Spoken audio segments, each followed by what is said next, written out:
sa Congress. I was so House, yeah. shocked. I mean, being a journalist, broadcaster. Sabi ko, ba't lakad ng lakad itong mga congressman na ito? Imbis na umupo sa upuan. Nagbubulungan pa.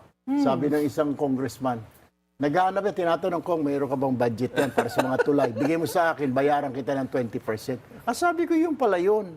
So lakad na lakad sila, nag-i-inter sa Congmel, baka meron ka dyan, bigbilin ko yung budget mo, bigyan ko ng 20%. The assignment of credit. Exactly, may mga ganun eh. Attorney Tricks, ikaw, Congressman Kitsi, baka meron ka dyan. Bayaran kita ng 50, tapos pataasan pa. Kung narin ako, Congressman, nilapitan kita. Ang offer ko, 10. Sasabihin mo, si Congressman Barrio, inofferan ako 15. Narinig ngayon ni Congressman Trixie, ako 20, Congressman Mel. So, pataasan. How did you feel about this? You're a journalist. You used to report on these I was things. so, of course, it's disgusting, nakakalungkot, di ba?